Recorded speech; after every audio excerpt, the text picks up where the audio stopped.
This is the moment of truth. This is the generator I was mentioning in one of the last previous videos regarding troubleshooting and using a wiring diagram. I did all I could without using one. The wind is crazy right now, but I couldn't figure it out, so I had to pull out the wiring diagram, and after completing my steps, it led me to needing a new switch. So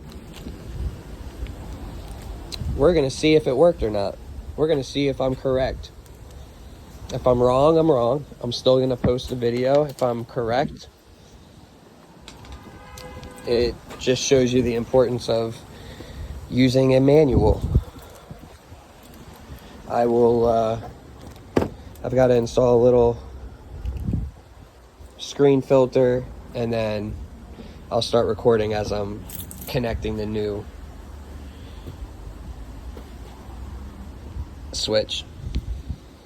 Guys, so I put the new wire mesh filter on, and I started pushing in the new one. This is the old one.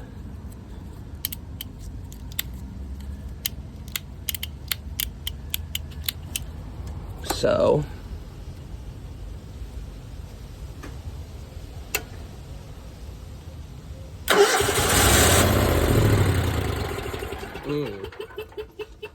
let's put the fuel on.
Just wanted to add real quick, so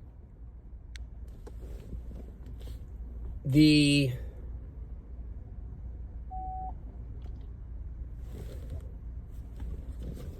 switch worked exactly how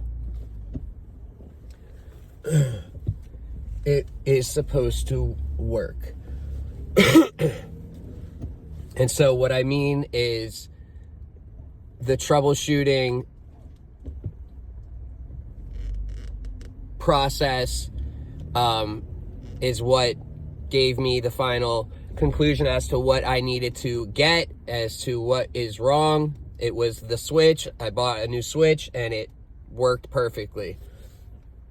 So what happened, basically, I'm going to explain why that switch failed.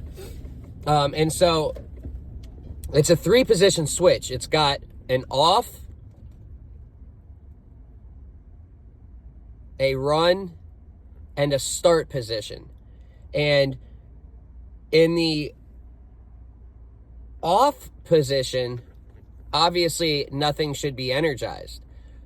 In the start and the run position, one of the metal contacts that open and close as you push the switch in in that different position lost. It got a short, it melted, and it was no longer connecting anymore, and so it was not energizing the fuel solenoid. And so that's why it would start up, or that's why it would crank, but it would never run, is because the fuel solenoid was not energizing, pulling the plunger in to allow fuel into the carburetor. It was just blocking the fuel the whole time.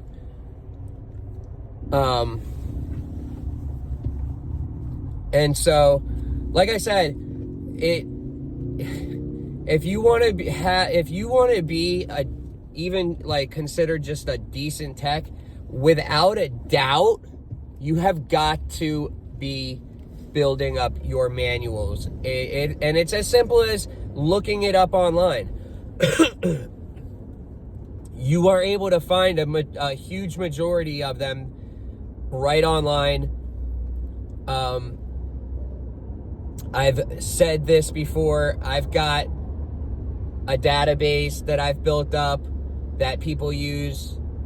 And I've got my generator group on Facebook with 4,000 members. They're all techs.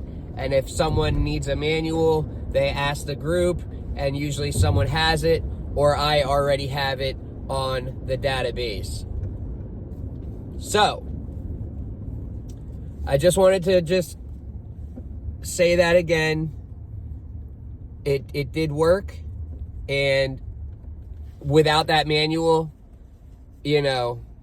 yeah, I could have, figured it out, but that would have only been because the switch would have been, something I would have checked within the next, couple of tests that I would have done.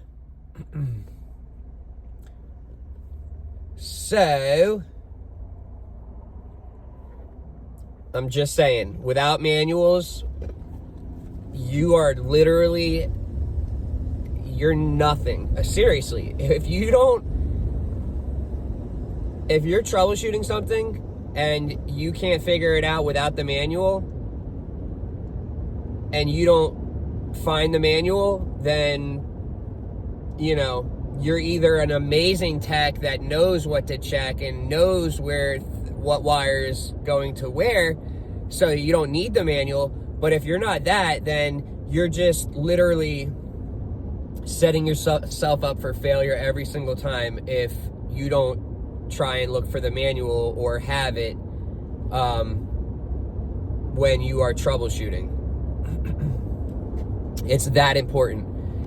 If you ask in any of the gen groups, hey guys, I need help, I've got this unit, I don't know what to do, they are literally every time gonna say, well, what do you have the manual? What are they saying? So keep that in mind. I'm just trying to help.